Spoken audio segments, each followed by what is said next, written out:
I'm going to turn on my camera. We're just getting set up here. We had a little bit of an adventure with Any Meeting today. I see Lisa is here. Sarah is here. Hi, you guys. Lisa says she's at the beach. Lisa from the beach. Hi, everyone. I'm so glad to be here today. I'm going to bring Sarah on camera in just a minute, and then Anne will be joining us when she can. She had an appointment that she feared might run a little bit late. So Sarah and I are going to hold down the fort here. Yay, I see you, girl. Hi. I want to give us just a minute, though, for people to join us, and also for my team on the other end to get everything that they need set up and be sure we're recording and all of that good stuff. Today we are talking about one of my very favorite topics, which is sacred spaces and sacred art and creativity. All of these, of course, in support of our themes of money, magic, and meaning for the Mystic Society this year. Let's see, I also want to make sure I have our slides up so I can show you what we're doing here. Oh, even Keynote wants to be silly today. Well, before we bring our minds together, I want to start with a gratitude. I had this incredible silly energy with me when I woke up this morning, and that is not always the case. I can be somewhat of a melancholic, quiet little mystic in the morning, but I had this funny energy, and so I just have this awareness of the shift of mood and vibration after the new moon, and so I'm just going to revel in the silliness a little bit. I used it as an opportunity to have a little impromptu dance party, have a silly time with a client this morning. I know it's not very often that I talk about being silly. I know. So you got to let it flow when it shows up. But our two guests today, Sarah and Anne, are two gals who know how to have fun and have a good laugh and bring the magic and the silly. And so it seems perfectly fitting that we're all going to be here together today to do that. So before I pop on the slides, if you would just send down some roots and close your eyes. I'm going to do the same. I'm going to settle in. I'm going to kind of feel my feet on the ground, and I invite you to do the same. And in order to bring our minds together across a virtual platform like this, I love to invite people to maybe close their eyes, put their hand on their heart, or maybe one on your belly. Before you do that, if you haven't yet, consider turning off your phone or quieting your notifications and ringers. For as much time as you do have during this salon, this is a chance for you to connect with other women, other mystics, to be in this vibration of beauty way and sacred space. So this is an opportunity to give this gift to yourself and kind of remove those outer distractions if you can. So hand on our body brings us into our body process and our heart. You might even notice how your physiology calms down right away when you do that. And I love where my awareness goes next, which is that there is this heart of mine. There you are connecting to the heart of yours. And look how it does what it does, all on its own. For 99.9% of us, probably even more than that, our heart just follows its original instructions and does its job just because that's what it does. And we can give gratitude and thanks from that place of awe and appreciation for what it means to just allow and to be in alignment with our original instructions. And from that place, remember how beautiful it is when we align to that vibration for ourselves as a whole self, aligning to that truth, to that call, and to that light. So I give gratitude and thanks today for our bodies, for these physical processes that work all around us. I give gratitude and thanks to the earth that we're sitting on, direction below us, this incredible gravity also following its original instructions to nourish and provide and support and hold us all. I give gratitude and thanks to the upper directions that balance those roots, those etheric directions, that cosmos above our heads, those celestial bodies magical realms, gratitude and thanks to the upper directions. And I feel called to give gratitude and thanks again to the inner directions, past that heart, past those lungs, into the inner space that so beautifully mirrors the outer space is this magical potential within ourselves. And that too is the direction to which we can call our attention and give thanks. And then there's this external direction, the direction that connects us all. Heart to heart, mind to mind, computer to computer, as it is today. Gratitude and thanks to that external direction. And then, of course, our 4 cardinal directions. The east, where the sun rises, gives us hope and inspiration. The south, that warm, bright sun, the middle of the day energy, the doing, the being. The west energy, that energy of the sunset and the beautiful pinks and purples and gratitude. And then gratitude and thanks to the north. Feeling a lot of north energy today. The space of the mystery, the space of our path and potential, and that tracking north feeling towards our own guiding star. And then last but not least, I want to put a blanket of gratitude out in all directions, covering all those things that I may have spoken or not spoken. Those things may have come up in my mind but not made it into my words, maybe came up in your heart or mind. Gratitude and thanks for all of those things, and also for the realms seen and unseen that we may not fully even have in our comprehension yet. So with that, for the purpose of this Mystic Salon today, our hearts and minds are one. This is a basket that we're holding and that you can tap into as you need. There will be recordings of this call after. Other people will be accessing this oneness of mind on that outer plane realm, that magical etheric realm where all time is one. People can enter into this basket whenever they find it, and it will be the exact right time for them, just as this is the exact right time right here, right now for you. So if you need to pop off, that's okay. We love to see your hellos and gratitudes and thoughts and reflections in the chat. So please feel invited to join us in the chat section as well.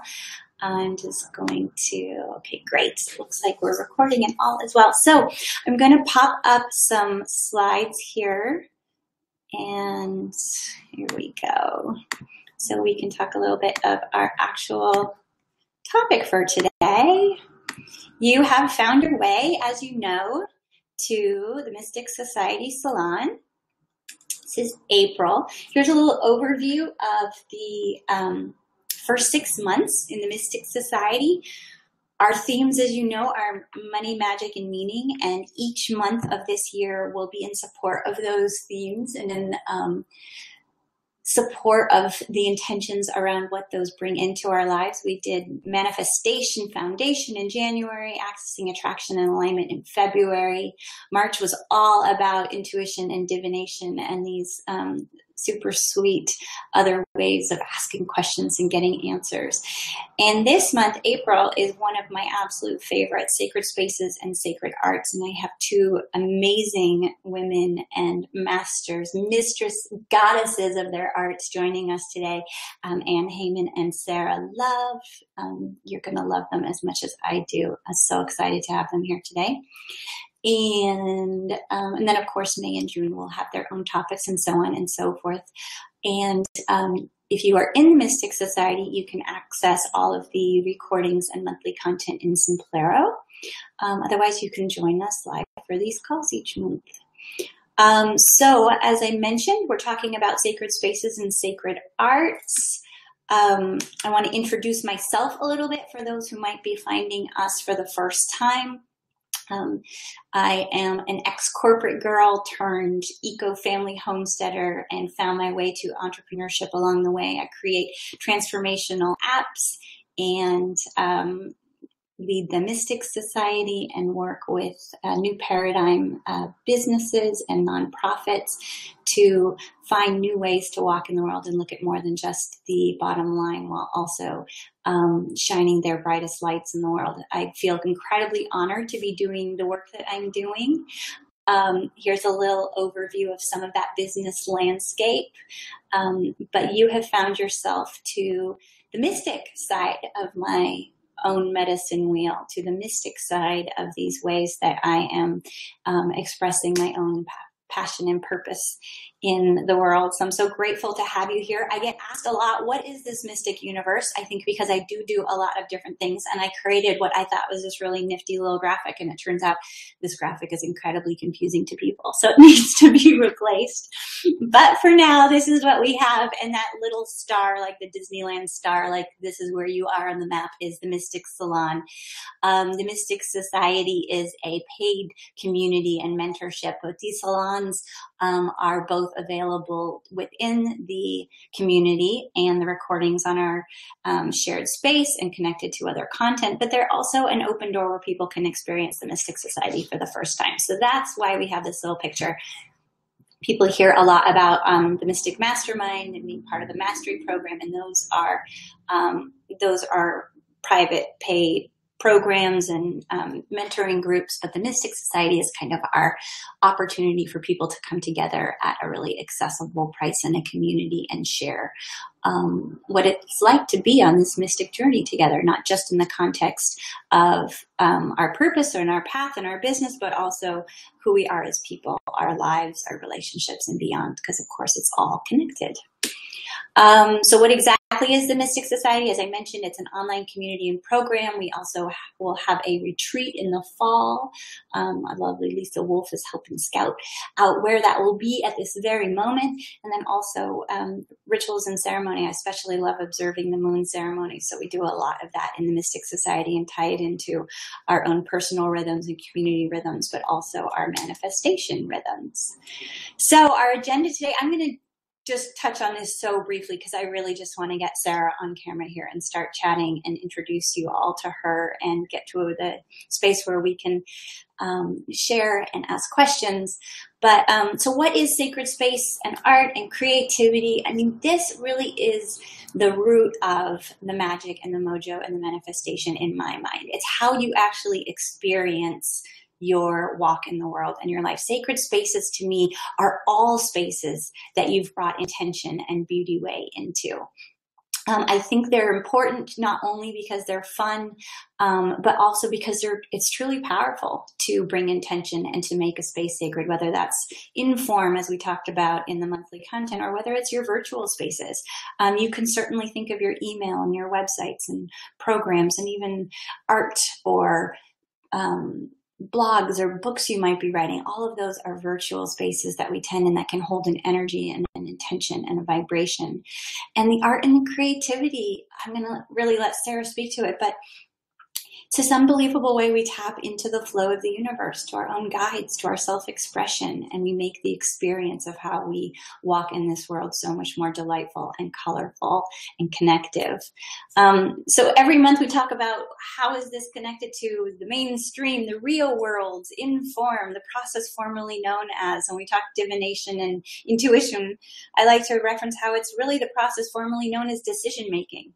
Well, in the case of sacred spaces, I love how the header still says intuition, but in the case of sacred spaces, it's the process formerly known as maybe organizing, maybe, cleaning up or laying a foundation, or even something like communicating or creating. Using sacred spaces, art and creativity are really connected to very mainstream practices, like how you literally show up and do your work in the world, what rooms you inhabit, what it feels like to be in your car or in your kitchen. This is really real world practical stuff, just with a very fun mystical vibration on the top of it. So I'm going to pull us off of our screen share now and bring us back into the shared space so I can get Sarah up. Let's see if I can get us back on screen. Let's see as I'm reading. There we go. There we go. And now I'm going to get Sarah shared. Okay. Let's see. Sarah, is it coming up for you? Dun, dun, dun. We got you unmuted. Can you hear me? I can hear you. Awesome. Now I just need to get you on camera. If you turn on your webcam, will it come on now? No. Oh, there you are. You see me? Oh, wait. No, but I see your little camera. Huh, you're supposed to be up here. Can you guys comment whether you can I'm coming. Here I am. You see it now? There you are. Beautiful. Hi, friend. Hello. I'm so thankful that you were able to join me here today. Me too. What a blessing. Thank you. So cool. So you really, I will leave it to you to introduce yourself, and maybe we can even introduce Anne since she may be popping in as she's available. But you really are a guide to me, not only a dear friend, guide in terms of how you seemingly effortlessly create these ripples and trails of beauty way and creativity and magic and sacred space around you at all times through all you do. It's evident in your sweet notes. It's evident in your website. It's evident in your newsletters. It's evident in the art that you create. So I just want to thank you so much for joining us and for bringing that light and beauty way into this April Mystic Salon. But also invite you to introduce yourself and tell us a little bit about your journey and how you came to be doing this work in the world. Wow. Thank you for that. It's always such an interesting thing to have to introduce yourself, isn't it? Where do you start and what's really important? I have definitely been on the path of self-exploration and self-love, I guess, or finding all the places that aren't self-love for a very long time. I remember being a pretty curious child about God and spirit kind of issues and questions that I had, and then going through teenage years and really finding live music and, you know, gatherings of people where I felt like, oh my gosh, there's energy here. There's love here. There's people feeling free. So a lot of different things have led me to creativity through that internal feeling of something's not right. You know, even as a kid, like something's not right with the way we act as adults, or the way people talk to each other, or just that kind of underlying feeling that there was more, there was something that people weren't talking about. There was something underneath and around life that just wasn't being expressed. And so that was kind of always a driving force for me, was to find out, why was it only me that felt different and strange, and that, you know, talking about the weather wasn't really what was, you know, like those kinds of things. So I started making a little calendar 13 years ago almost. And 14 years? Going to be the 13th edition is going to be 2016. I can't even believe it. So I'll have to do something special for a lucky 13. But I wrote out these little affirmations because I wanted to find a way to contribute, basically to inspire people in my life to have a little extra love, a little extra creativity, a little positive boost. And so I made this little calendar, and I hand wrote every little day with a little love note, and I printed it out at Kinko's, and I gave them away at Christmas. And that was the first kind of start of me expressing. There's 2015, yay! I keep on your side. It's still going. I wouldn't call myself consistent with a lot of things in life, but that somehow has stuck. So that was my first time really being able to express that creativity and that sacredness, to where I really wanted to inspire someone else with it, instead of just having my own kind of internal, how do I get out of my insecurities and my feelings that the world is kind of a strange place to live, you know. And that was my first kind of expressing that. And so that was the seed for me that really got me hooked, because when someone came and told me that it impacted their day and it actually lifted them up or was synchronistic in some way to something that happened in their day, and then they read the message and it made sense. That was like the drug, you know. It was like, oh my gosh, like one person, one little thing that I wrote inspired one person. So I could never let it go after that point, after I tasted that feeling of what it's like to sprinkle that around and have that kind of reflected back to you. That was it. I was done. So a huge part of it goes with sacred space, and the creativity and getting out of my own way. I don't know how much time we have to get super into that, because it's a really constant evolution. It's a constant evolution to drop our form, like what we think we need to be, and to let things come through us or through me. So I am always in that awareness of what my mind is creating, what my ego kind of wants to see, and what creativity feels like. And they're very different things.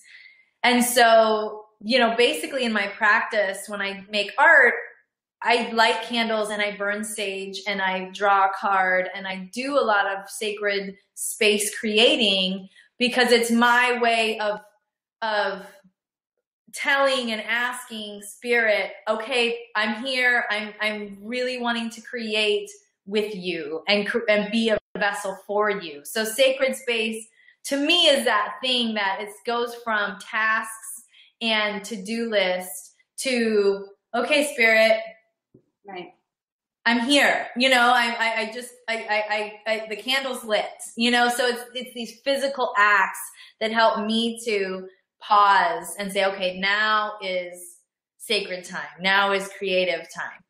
And, and having to schedule that in has actually been a big discipline for me as well.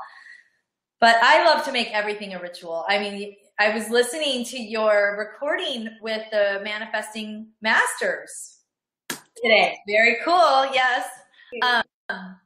And I just loved what you were saying about brushing your teeth. So Lindsay was giving this example of doing something that you do every day, not having to do anything special. It's already there. You brush your teeth, no questions asked, but to make that a sacred time. And I love that, because I think it really is a huge part of what it is to create sacred space. It's not any different than what we do. It's just a little more intentional. And you talked about going outside and brushing your teeth, and I love that. And it also breaks up, it makes us present. It's like when you're making food and you enjoy it and you're loving and you're dancing around the kitchen and you have, this fun experience, is such a different quality than making food because you're hungry and your family needs to eat. And oh my gosh, how quickly can I just get food on the table?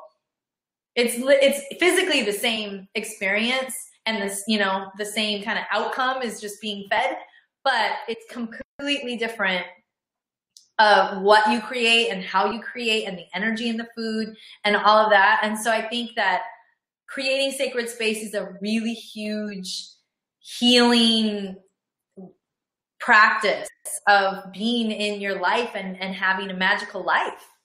Absolutely.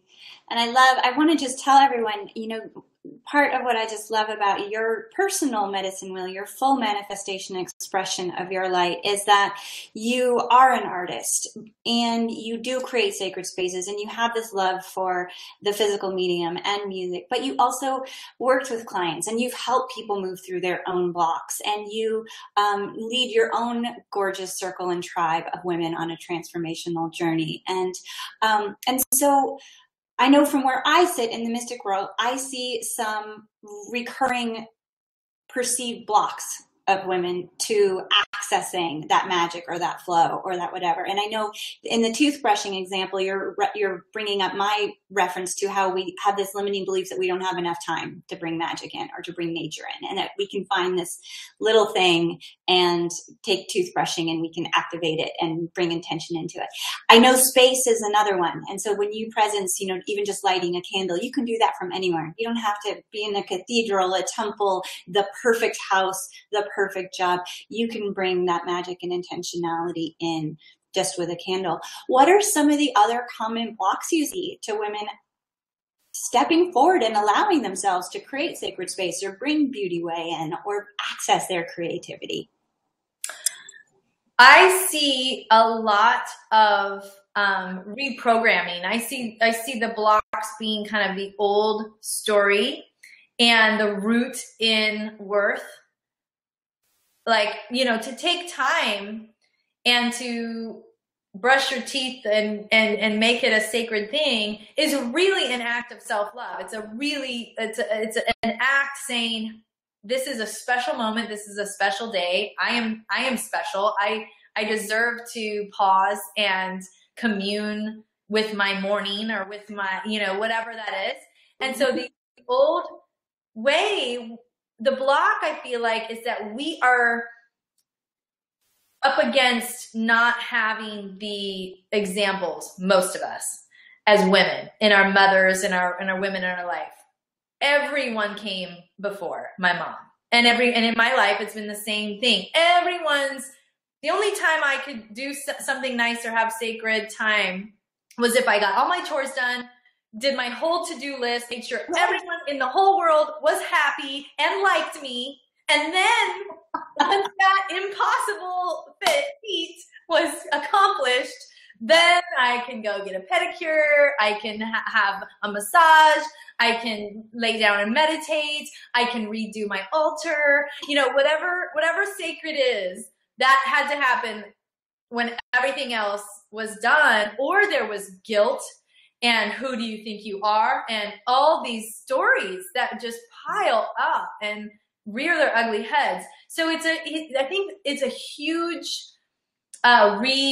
rewiring that goes on, because we all have had at least a little bit of experience of doing something sacred for ourselves, and then we're being so sweet to our kids and we're loving on our husband, and how much the energy actually overflows and all those things get handled and everybody's feeling so loved because of that time that we took, and we got that for ourselves, and it just is amazing. So we've been programmed to think some opposite that is not true, that because when we're coming from that place of empty well and everyone comes before, then there's that resentment and those feelings and just kind of that comes out. And so actually accomplishing so much less of loving and giving and generosity than we can accomplish when we put ourselves first in the sacred time and space. So it's a huge, there's a long list of ways that we can all break that down into blocks and how they show up individually, but I think it really is rooted in what we've been taught. Yeah, and how to step outside that. So the awareness obviously comes first. People are drawn to this topic. They are ready to bring beauty way in. They're ready to find a way to bring more intentionality. And what are some of the first steps and guiding principles to creating that sacred intention in whatever you're doing and bringing that creative love in? Well, it's funny, but I really go to the basic. I mean, and I go to all the way to the basic of like breath, like taking a breath, an intentional breath is actually starts it all off. It's actually giving your body, your spirit, your emotional body some nourishment. And so it's sending that first signal of like, whoa, deep breath. That felt good. I mean, that is as basic as, and that's something you can do in traffic, at any moment. It's just really about the focus and the intention of, wow, I've been standing here not breathing. When you realize I've just been, doing this, going through my day. And when was the last time I took a breath, you know? And so I really like to start out with the most simple thing, because once you send that signal to yourself, like, wow, okay, that felt good, I want more of that, you realize how thirsty you are for the sacredness, you know? And so there's just little teeny inroads. I do some mirror work where, like you were talking about brushing your teeth, where I really, you know, try to spend that time that I'm washing my face at night or in the morning of, hello, I love you. And I really look at myself. And that is, it's kind of intense, you know, a lot of things can come right up, right when you're looking right in your own eyes. But it's that thing of, there I am brushing my teeth. I'll do that every single day of my life. But I'm also taking a minute to acknowledge the precious being that is incarnate here on the earth. And so then I think it just is like building a muscle, you know, like when you take that time and you start to get that muscle working, it just becomes more of a default mode than the default mode that we have now, you know, rushing and not just getting through it. So it's kind of building something that I think is a natural state. It's just been atrophied. I think so too. And I think you're kind of leading into my questions on Beauty Way, because Beauty Way isn't just a single thing, a single act. It's actually that muscle being, it's actually bringing beauty along with us in all things that we do. I see that Anne has joined us. I'm going to see if I can bring her. Is she here on? Oh, she was here. Let me see. See if I can get her back. Oh, no, maybe she couldn't keep the call. But so it's that thing of,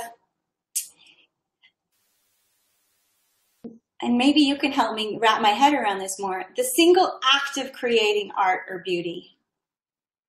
Beautiful thing and super important. This concept of Beauty Way, that thing where we're taking maybe the mundane and bringing beauty into it, or simply what you're describing, once we start building that muscle, we almost can't help but to show up in an intentional, beautiful way. How do you see that whole Beauty Way conversation? What is the difference between creating and living in Beauty Way? Or are they the same? Well, that's a good question. For me, a few years back, I realized how important beauty was to my life, to my soul. And I kind of saw it as these two columns. And one was like luxury column of, you know, like I said, when I'm a good girl and I've done all my chores and everything, then there's this column. And the other one was survival, like, you know, all these things that we need to do to be in the world. Yep. And I realized that beauty actually belonged in the survival column. For me to feel good and happy and thrive in my life, I need a beautiful environment. I need, you know, to kind of drink beauty into my being.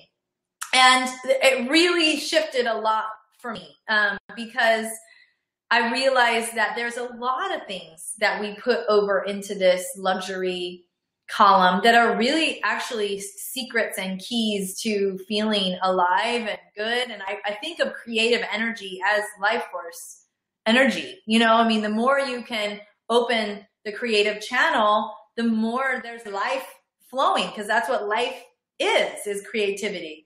And so I saw like this, you know, tiny hole that was creative energy that I, you know, kind of allowed it to look like this or that. And that was about as big as it could be. And so when talking about beauty and making space beautiful, or like, you know, nature, flowers, you know, things that just are so beautiful to me that remind me of beauty, I really realized how deeply that nourishes me and how much I feel like my life kind of depends on it. So that awareness was huge. And there's probably things people, you know, that maybe being physical and exercising is one of those things that's not negotiable. It's not, it's not like, yeah, maybe sometimes it's like you need it to feel good. And, so it just, for me, beauty is in that column now. It's not that life, that there's not, stuff that isn't beautiful in everyday life, but it's just about really working at my own, as much as I can, prioritizing it and bringing it in or going out to be with it, in whatever way I can, as more of a practice instead of just a special occasion or, something once in a while. Yep. So I hear this thing all the time of, but I'm not creative. I'm not creative, or I'm not an artist, or I'm not a real dancer, or I'm not like all that, whatever that is. How have you yourself moved past any of that limiting talk, and how also have you helped others shift out of that space where we hold ourselves back because not just the perfectionist thing that you described, but this thing of the externalization. That's something else, not me. That's a big one. I'm not an artist. I'm not creative. I don't have an artistic bone in my body. I hear that a lot because of how we define it. And I have the same story, believe it or not. I didn't go to art school. I don't have a degree in anything creative. And it really has plagued me as a artist to even use that word for a long time. I would say I would kind of find a creative way to say that I'm an artist. So even just claiming that has been part of my own journey. My mom was an artist growing up, but she never, did it very often.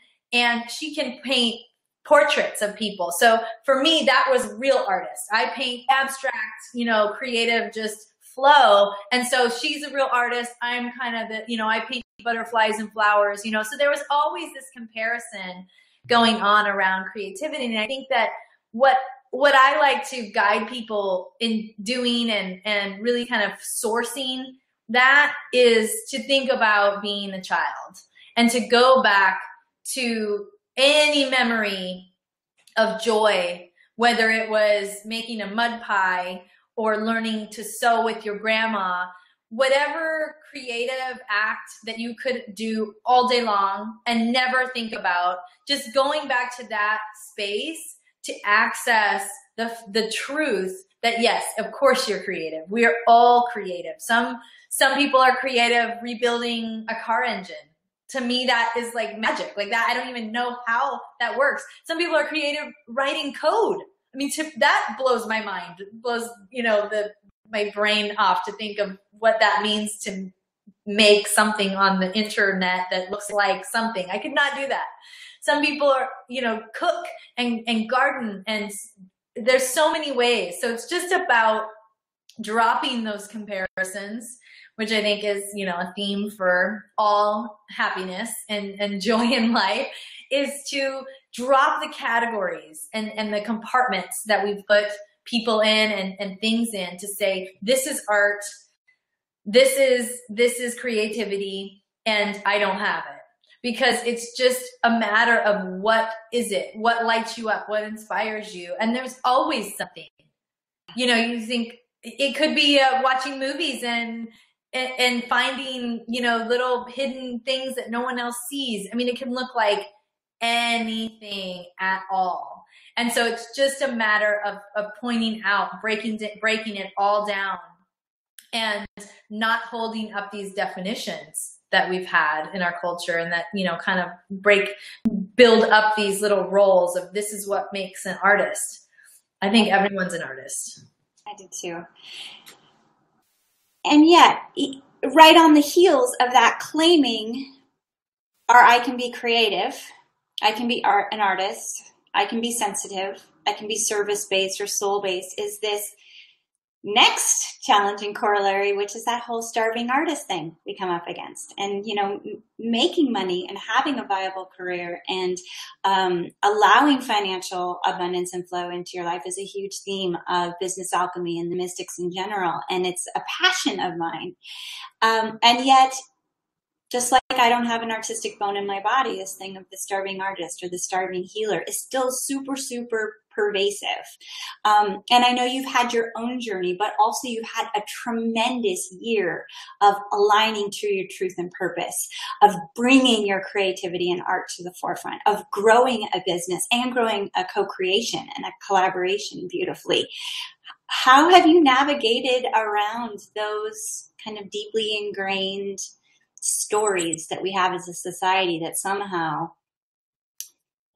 I don't know, somehow we've prioritized it in a different place on that monetization ladder than we have the engineers and the doctors and the others of the world?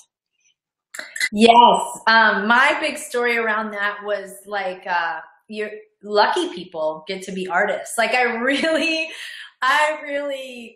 was pretty stuck on suffering, like work is hard and, everybody hates their job. And even when I'm an entrepreneur and making art, I should probably, like when I go out to dinner with friends, I should probably tell them how hard it is. And, and so I've really come up against that. I think that was a lot what I said of even claiming the word artist felt like, gosh, what are people going to think? Is like, you won the lottery or something, you just get to make art. And so I had so much story around that. That's really taken a long time to let go and heal and unravel. And I will say the sacredness part is the antidote, is the medicine, is really tuning into how deeply I need it and how deeply I feel when I'm in the creative space, how much I feel like that is where I need to be. And we all kind of hit, we have these little clues of like, wow, that felt so special. And also finding mentors, huge part of, healing is to find examples and people and women, for me especially, that are successful and make art. Really, really paying attention to anybody on a path that you want to be on and looking like you, Lindsay, are a huge, advocate, for being abundant and prosperous and having a mystical journey. And I heard last night, actually, some women talking about the issues of prosperity and bringing to light that not only has it been such a long, deep story of, not being paid if you're in service or if you're creative or you're a healer, that's like, right. You should just be giving your gifts to the world out of the goodness of your heart. Right. But also this, like in the less than 100 years ago, women couldn't even open their own bank accounts.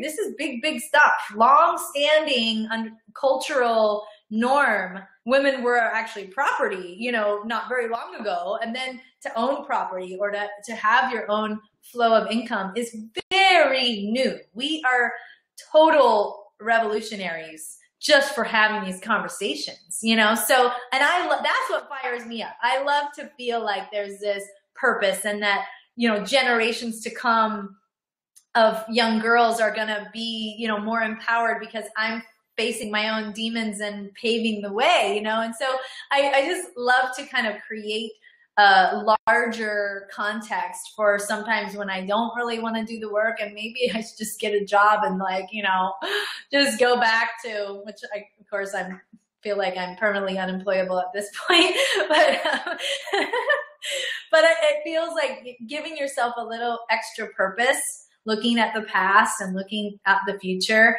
as a way to make your commitments even have more depth to why it's important to be successful. And if you care about, the environment or issues with corporations, we're changing the tide as mystical beings with prosperous lives. That is actually a huge shift in energy. So I love feeling like some specialness around being on that cusp and being on that breakthrough of change. And so that kind of gives me that extra little boost when I'm feeling like, why am I doing this again, or. I love it. I love it. Okay, we're going to try again to bring Anne on. Yay! There she is. Here we go. Anne, you are unmuted, and you are now hopefully about to be on camera as well. There you are. Yay, we all made it. This is a perfect time. I'm so sorry we weren't able to get you in earlier, and we'll have to revisit crystals and grids and all your goodness.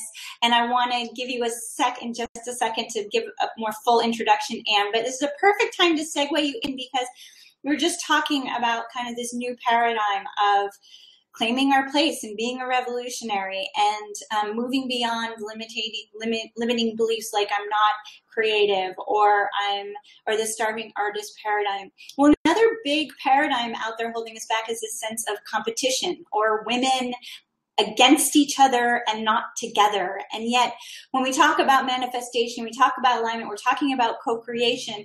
Yes, we're talking co-creation with the universe, but the way we get to do that is here in form. Co-create with your sister tribe is huge. And you two are a pinnacle example for me right now of two women who have merged their incredible gifts and art and creativity and so many different things into an amazing co-creation that is serving so many and lifting the vibration on so many levels. And introduce yourself, but also tell us a little bit about that co-creation. And Sarah, chime in, please. I would love to share with everyone the work that you're doing and illuminate a little bit this phenomenon of weaving and co-creating. Okay, so I'm Ann Hayman, and I am a holistic health practitioner, and I'm also an esthetician. I studied to be a midwife. I've done an aromatherapy apprenticeship. I'm an herbalist. I've pretty much tried all of the different healing modalities, just out of curiosity. And then it led me to practicing and to helping people, and then to teaching, which is what I really love. Growing up, I always wanted to be a teacher. I would play school with my sister, and of course I was the teacher. And, it was always like the coolest thing.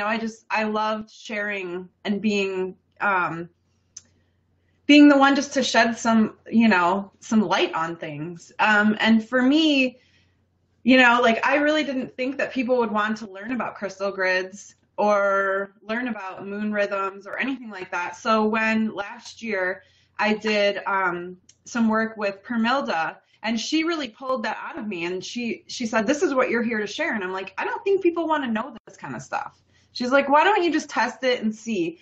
Put out a small little offering and see what happens. And I'm like, okay. So I put it out thinking, a couple people will be interested. Well, all of a sudden, like 100 people have purchased this little course that I had put together. And I was like, whoa, like something's going on here, right? And so then I felt called just to share a little bit more of that ancient wisdom that I just feel like comes naturally to me, or that I just remember, or that my guides, remind me of. Being able to share all that is really what lights me up, and being able to teach and share that with other women and connect with other women too is really why I feel like I'm here, So when I saw what Sarah was doing, I was like, okay, because I've always been an artist. I've always painted. I've always, done different things just to be creative, because I love that energy. And I realized at a young age that when I connected with that part of myself, that I felt better. I felt happier. I felt more connected. I felt more at peace. I didn't have that crazy anxiety that sometimes I get. I just felt good, and so being an artist for me was kind of like medicine. And so, I've always wanted to share that with people. And so I did this thing too, where it was, what did they call it? A facilitator. Oh gosh, now I can't even think of what it was. Creative facilitator training or something like that, to help people that didn't feel like they were artists to realize that they were actually artists. And so when I saw what Sarah was doing, I thought, wow, why don't we combine this whole creativity thing with this moon thing that I'm doing and see what happens? So we did a couple free calls, and it was so fun. Like, honestly, like super easy. We didn't even really have to like plan what we were talking about, and it flowed like super like smooth, you know? It was just like, you know, when you pour that honey and it's just like perfect, right? That's what it felt like, this perfect honey, you know? And so we decided, I had told her, hey, I want to do this thing for the solstice. Do you want to help me? And she was like, oh, okay, sure, you know? And so we started doing the solstice thing, and then we just realized that there was something there, something deeper than either one of us had thought or previously like dreamt of even, you know what I mean? It was just there all of a sudden sitting in front of us like this present. And I'm like, okay, we kind of like need to unwrap this to see what this is, right?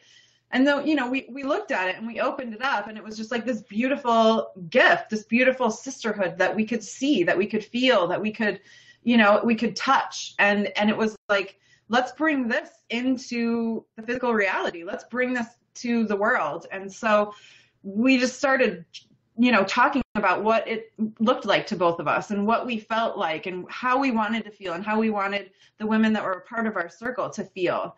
And it kind of just fleshed itself out from there. And we created the Sacred Sister Society. And I mean, it was almost just like, you know, like those women you hear about, like, oh, I didn't know I was pregnant and then I had a baby. It was kind of like that. There was no like pregnancy. It was just this thing that just like appeared on our door. Like the stork brought this thing, right?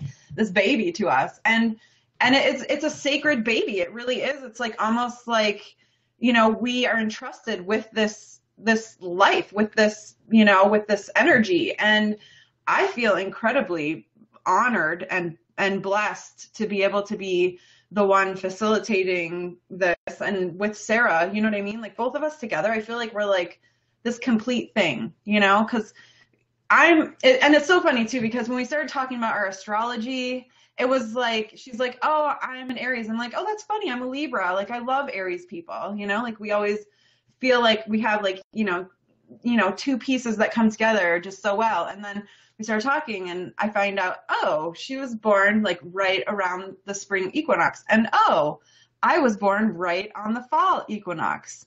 Like we're total opposites, you know, and together putting those pieces together just like formed this like complete thing. And I don't know about you, Sarah, but I feel like when we work together, it's not even work. It's like we are just opening up and letting what we have, the information that we have come out, and it complements each other so well that it's like, I don't even want to work without her. Like if I have to do something on my own, I'm like, I'll text her, can we just like get on and like, can we just Skype for like 10 minutes, please? Like, just help me write this email and then like you can go back to whatever it is that you were doing, you know? And it's like, and she's like, oh yeah, sure, you know? And so we have that connection too, and that friendship it's like, it just appeared, you know? Like we didn't even really know each other when we started this. And it was just like, we just trusted. I was like, okay, like you're my girl. And she felt the same way. So it was like, okay, you know? And through that energy, I feel like it's almost contagious. I feel like people sense our connection and our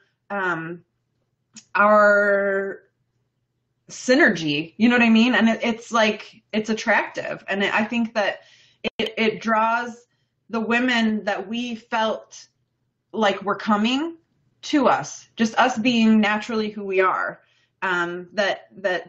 That's the magnet, that's the goods, that's the secret sauce, you know, is our connection and our way of bringing this information and this ancient wisdom to women's lives and reminding them of like the goddess that they are inside. And I just, like I said, I feel incredibly honored to be in my life right now. I mean, I was saying earlier to my mom, I said, you know, I just feel extremely blessed, you know, and I don't even know, you know. And so I went to, I had a zero balance appointment, which is a certain kind of, it's like energy body work, you know, and I did that today. And as I was laying on the table, I always have these like incredible insights, because this guy, my therapist, is like, I seriously think he doesn't even realize how magic he is, you know, but like he like opens this like portal for me, and I feel like my physical body can just let everything go into his hands, and he just like directs my energy so well, you know. I don't even know if he realizes how amazing that is to me.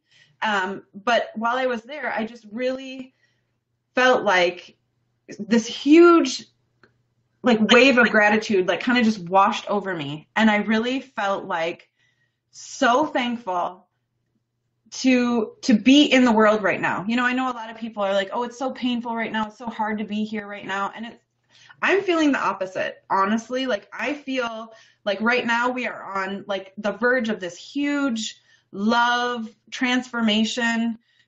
You know, those of us that are going to get it are going to be the ones that like move forward really quickly, you know, like get on the train, you know, like it's going, come on. We've got like this momentum. We're like moving forward, you know, and everywhere that we go is sacred space. You know what I mean? Like, we are the temple and we're on wheels. So like, you know, get on the train. So I love this. You are like, I mean, I'm getting chills here. When we talk, one of the primary business alchemy practices we talk about, prism process and resonance. I mean, your introduction alone there touched on all of the primary components of that. And I think about resonance alone, like when you talk about, I feel blessed, I feel gratitude, I feel in alignment, I'm getting work done by amazing healers, and I have a great connection with my mom, and I feel like work has become effortless. I'm going to keep going. I feel like work has become effortless. I'll count too. All of these things are the things that we try to talk about as the desired outcomes of resonance, of having a prism, of creating a sacred space. Like you both are living poster children right now, poster goddesses for the outcomes of when you are in this intentional space, when you allow beauty way and sacred space to guide how you work, when you use the word experience, both of you in different ways, but you're both very cognizant about creating both the experience you want to have, but then consciously crafting the experience you want others to have just by being in your presence or being in your virtual circle. So all of those things are so powerful. And I love how you presence the opposites. I love that, you know, yoga of the impossible, of how you both bring in different elements. I know that you guys have different experiences of creating your own sacred spaces. And yet those weave so beautifully in your online creations. How do you see your own expressions of sacred space in form? Because you live in different parts of the United States, you're connected virtually. How do you see them as complementary and different? Maybe Sarah, you could go first. Tell us about that. Wow. Well, we definitely resonated, both of us talking about our crystal collection and our rock obsession. So when we found out, you know, that, okay, yeah, let's link up some of our crystal energy. It was a really awesome way for us to feel connection with physical, like, I love physical practice and physical objects that link me with spirit or link me with energy. So the ultimate prism, right? Yeah, exactly. You're huge with that as well. And so when we realized, you know, crystals, we work with crystals, we sleep with crystals, I take a bath with crystals, then we thought, okay, that's definitely a way that we can not only link up our energy, but also be able to communicate in other realms and amplify our intentions and basically kind of trust that things are unfolding and happening, and, you know, it's bigger than the two of us put together and all of that. And I think our difference is, for me, I am in the middle of a big move and kind of uprooting my life, and I have never had children, so I just have my dog and my husband, and, you know, my life has been very much about movement in the last couple of years. And Anne is like Miss Earth Mama. She's got her roots super deep in Detroit and like has this beautiful home, and it's just set up like she is not going anywhere in the physical world for a little while. So I almost feel more grounded being connected with her, and then she gets to have these adventures and be like, wow, I'm, you know, moving my life through me. So we kind of have that, like, that energy that is very, you would think is very opposite, but it also adds like an experience for each of us. Like when I start to feel like, whoa, you know, I'm totally out of my body and ungrounded, it's like my connection with her is like, oh yeah, Earth Mama. Okay. Like I'm right here. I got my feet on the ground, you know? So I think that's how our opposites can really dance together. That's so beautiful. How about you, Anne? I think that our energies complement each other so well too. And honestly, it's not just a business thing either. Like she is seriously my best friend. Like I text her like last night. She sent me a book a couple weeks ago. And I have like 12 books on my book stand or on my nightstand. And I've had that one on top, and I consciously like went in there and made sure it was on top last night because I was like, okay, I'm consciously going to bed earlier lately. I'm trying not to be, on the computer past, 5, 6 o'clock. I'm really working on that. And so I picked up my book and I took like a really long hot shower and, got my book and got in bed and like took a picture and sent her, me in bed reading this book just to show her that like, see, I'm like taking my self-care seriously. Like, and this book, like just gratitude because, my sister here sent me this beautiful book and it is so good. Seriously. Like, I don't know why I was fighting reading it. Cause it's like, I didn't want to put it down last night, but finally it was like, I kept getting the, like, turn the light off kind of thing. I was like, okay, I'll turn it off. But, it was time to go to bed anyways, because I did promise that I would go to sleep earlier.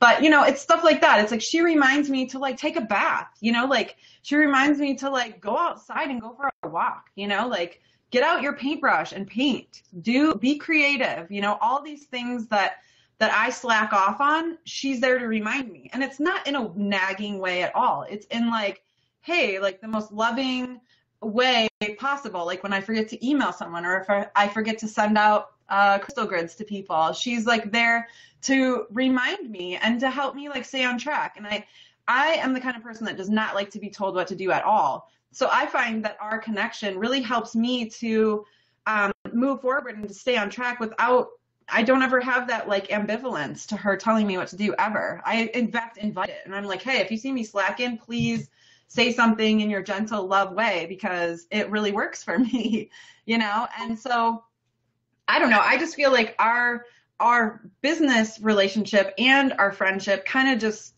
rounds it all out for me. I'm a hermit, like, and I didn't used to be because I used to travel a lot. Like I spent years traveling without like living in a house, and now I'm like, building gardens and, we bought this house last summer because this is where we want to be. And I manifested this place and it's like absolutely perfect for us. And so now I'm just manifesting, like the changes that I want to make and, the money to build my gardens and to make my beautiful oasis in my backyard. And it's like, I have that grounding energy and I share that with her and she shares her like fun, like spur of the moment things that I don't have the possibility to do because I have, made this commitment, to my family and to my children to like, be here and be more grounded. So for me, I feel like right now is like the perfect time. And I keep telling this to people, like right now is the perfect time to get yourself out there, network and find a group of women that you resonate with. And whether it's for business, whether it's for, just support, just to have someone to communicate with and validate you because we're going through this like kind of a bumpy ride right now. And, as we're going on this path, it helps to have someone next to you, helping you and helping you see things that maybe you don't notice. And so and right now is the perfect time for manifesting, for connection, for sisterhood, for healing those feminine wounds that we all have, and really taking back our personal feminine power and joining that up with other women too. And I think that that makes us more powerful, like the synergy of our energy is making us more powerful than we could ever possibly be on our own. So I liked what you said about the whole like non-competition thing, because when I even see people doing things like about the moon, it still helps me because it's like, okay, look, like this is working. Like people are becoming more aware of the cycles, and there's no competition because there's so many different ways to connect with people and we're all special in our own little way. And we're drawing the people to us that are attracted to our specific energy, you know? So there's no competition. We can all share, we can all, you know, help each other grow. And, you know, in business especially, you know, I know us entrepreneurs sometimes feel like we need to hoard our little group, our little set of people.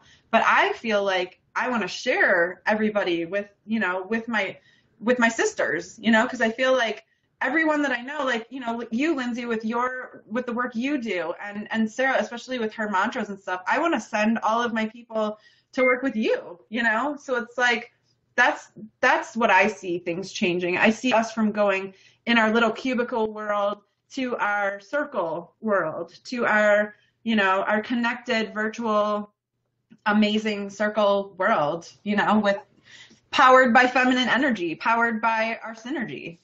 Oh, I love that. And that feminine energy piece, I know, just seriously, but yes, ways to tap into that sacred space, that beauty way, that fun that you're describing. Collaborating just is fun. Working within a co-creation with someone, a sister that you love. Loved your invitation to weave with community or a broader circle. I know we're a little past time here, but I really want to offer some more concrete potential steps for people. And I know that, Sarah, you have offered a beautiful gift, and I would love it if you guys could each describe kind of where people can find more in this little gift that you have for the mystics and what the outcomes of those are. Absolutely. I just have to add to what Anne said by saying that what we talked about before with the negative, you know, ruts that we have and these stories that we have, they did not come from within. A lot of them came from messages that we've been told. So finding people that can reinforce, like when you take a bath and you tell your sister and they're like, yes, more, and they're like shining and wanting you to be as sacred and as bright, that will get so far so fast than trying to peel back these onion and all, because a lot of these messages came from outside. So when we have new messages coming from outside of us as well, it just busts through and amplifies the truth that we already have inside of us. So just had to add that. And the remembering, just like Anne said. Yeah, it's the external and bringing up the remembering. Yeah, it is. It's so there. It's so ancient. It's so true that when we do just have a taste of it, it's like, oh, yes, okay, I know this somewhere deep inside. I already know this. So it's looking at outside and seeing those reminders and those reflections as just an affirmation to keep growing in that way, to keep growing in that sacred way. Can I say something really quick? Yeah.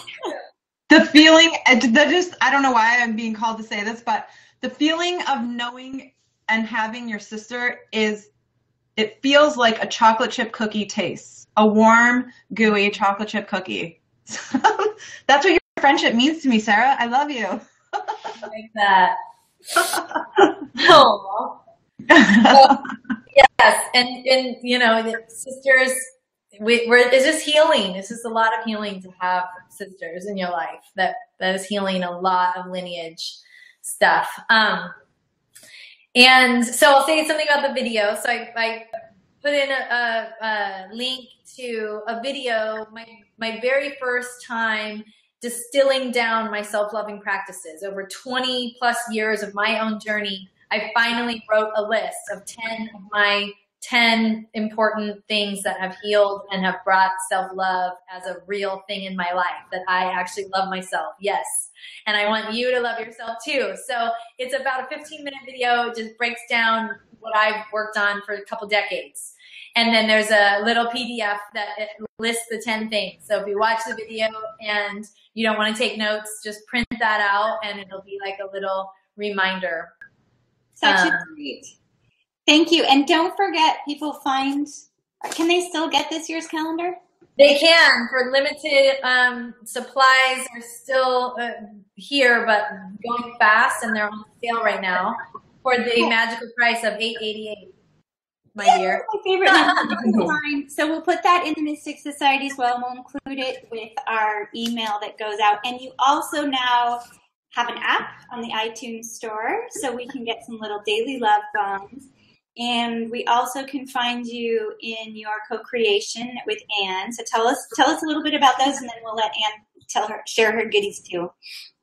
Well, there's the Sacred Sister Society, which was our first major collaboration that has just been like a huge remembering, gathering women. We do hangouts like this that are very ritual-based and moon-based, and we do creativity stuff. So it's a focus on the moon and creative energy and ritual. And right now it's actually a closed circle, but there may be in the future an opening again. So we will do, I think, a summer solstice event that will be open to everyone, which is hosted by the Sacred Sister Society, basically.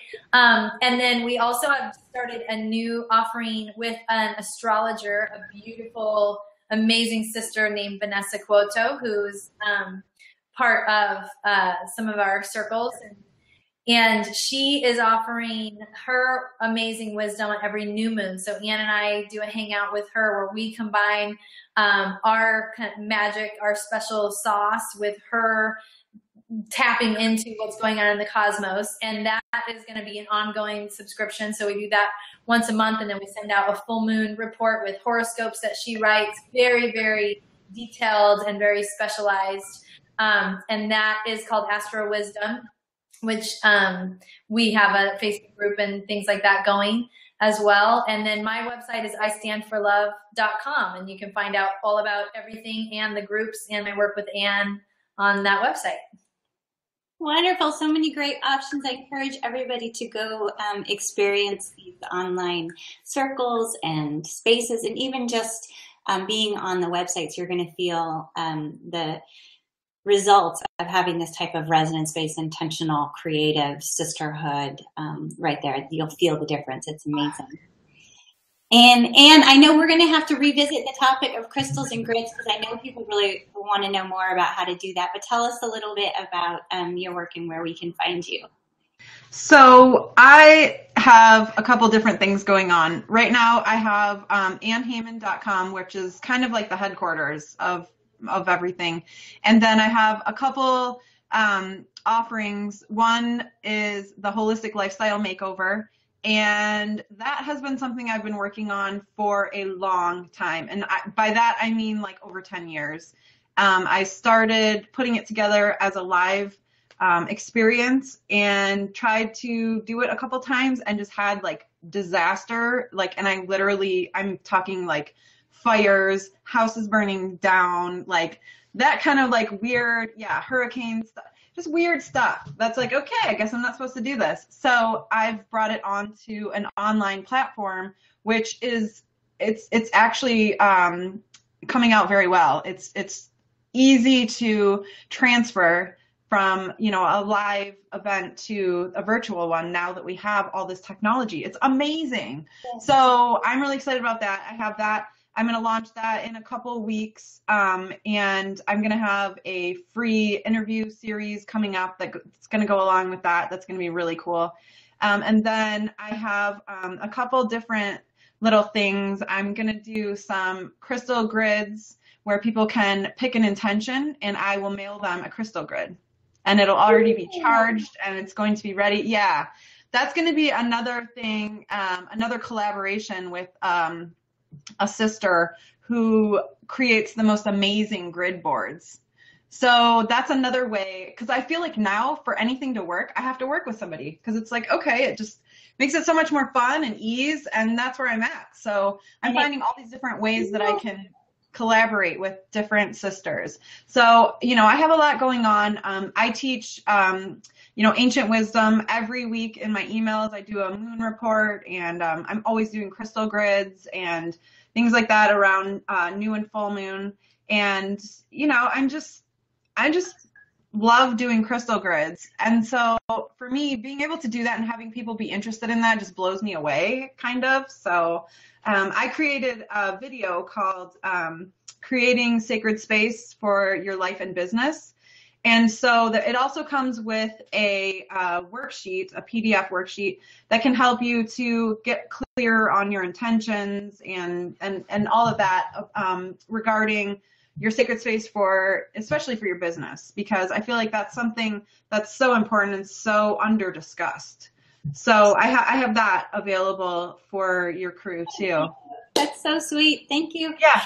And I hope everyone will really look at this salon as a meta example of exactly what we've been talking about. Of women, obviously, Sarah and I so enjoy watching your work from afar, but also weaving with you when I have the opportunity. But I love referring people towards you because you are women on path, and you are women who are lit up and honoring your call and sharing your gifts and bringing the beauty way. All these things that we can talk about and talk about and talk about, you are doing and moving through and into form and modeling for all of us. So I hope, first of all, people recognize that element.